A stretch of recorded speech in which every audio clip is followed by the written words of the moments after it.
Hello, Dr. Vicki Peterson here. I want to talk to you today about a topic that maybe is not very popular at this time of year. So I'm taping this, it's the first week of November.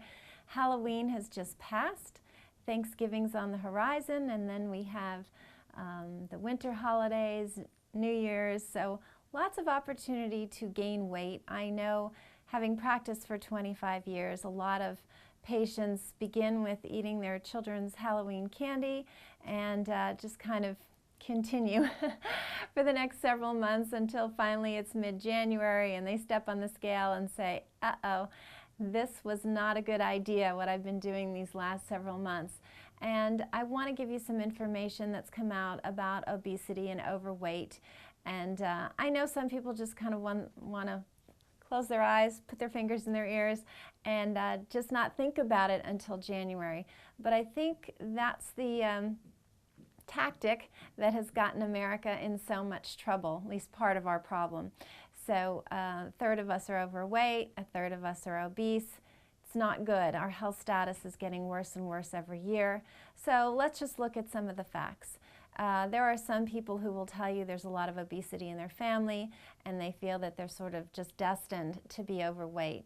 So new research points out that while there are genes that definitely lend themselves toward obesity, it really only accounts for about 50% of what occurs, meaning you still have control. It's not that it's engraved in stone that you absolutely have to be obese and there's absolutely nothing you can do.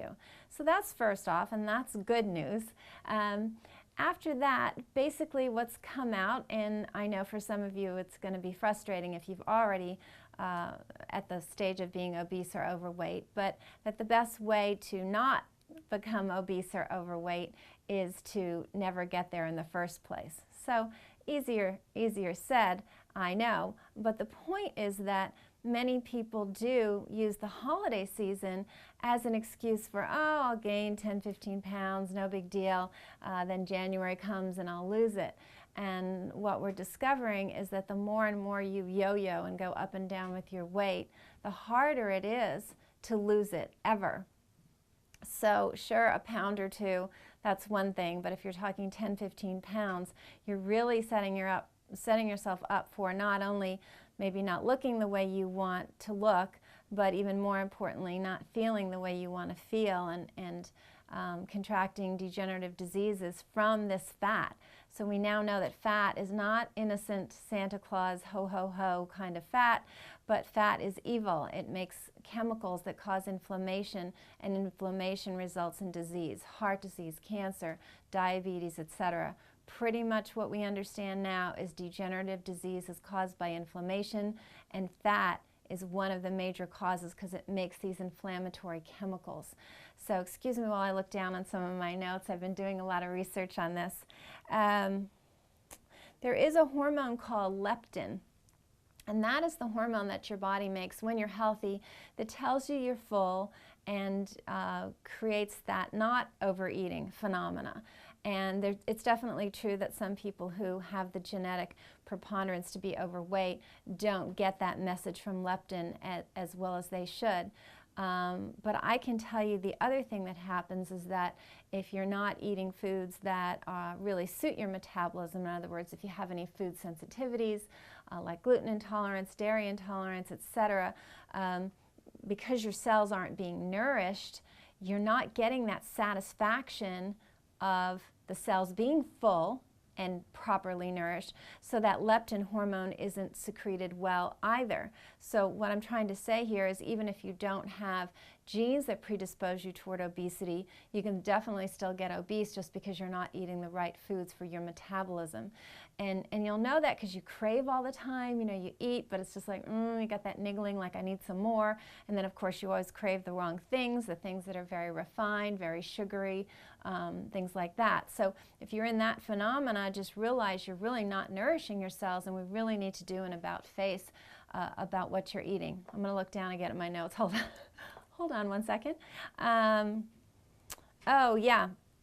This was a very interesting study. It was published in the New England Journal of Medicine that said that you really get penalized for having been overweight. I know, this is the bad news stuff again, but the study in the New England Journal of Medicine said that if a woman, as an example, lost 10% of her weight, she went from 150 pounds to 135 pounds, her body would kind of fight against that. It wants to get up to that weight that it was before, believe it or not. So it just means it's a fight. Now, I mean, I've never been overweight, but I watch my weight very, very carefully. I have a lot of obesity actually in my family. So I am that person that weighs themselves every day. I know some people say don't do that. For me, it's a successful action, so you have to figure out what works for you. I can gain weight really fast, so if I don't get on the scale for 3 days, sometimes it's a bit of a surprise. So I think you need to figure that out for yourself, but what this shows is that even a 10% change, so once again that 15 pounds, 20 pounds, or even less is enough for that body to just want to get back to that weight that it was before. And it's an unhealthy weight, unfortunately, but your metabolism wants that. It feels that weight loss that you did, there was something wrong with that. There wasn't enough food. It goes into a little bit of a panic. So once again, it's all the prevention. You definitely want to prevent this from occurring so that you don't do what, once again, they focused on women particularly in these studies, is that the average American woman between the ages of 20 and 60, as an example, will gain 4 inches around their middle, and that's all unhealthy weight. So, okay, so a lot of bad news, hopefully a little bit of good news as far as you have control over, but really what should you do? Number 1, definitely find out if you have any food sensitivities. Number 2, go into every day with, wow, I'm going to eat well, I'm going to exercise, I'm going to drink enough water, I'm going to care for myself because I don't want to become a statistic. You don't want to go into this season, once again we're talking about this holiday season, but it could be any time of year that you're watching this or listening to this that you just don't want to say, it's my birthday month.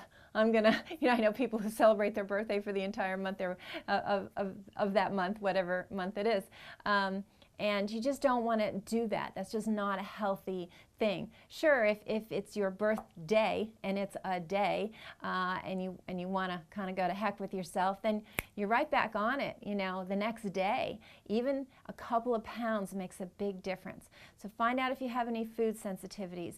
Try to eat well, meaning lots of fruits and vegetables, hydrate, beans, legumes, just a little bit of animal protein that's nice and lean and clean, not been invent hormones and things like that. Good oils, your fish oils, avocado, olive oil, coconut oil, things like that.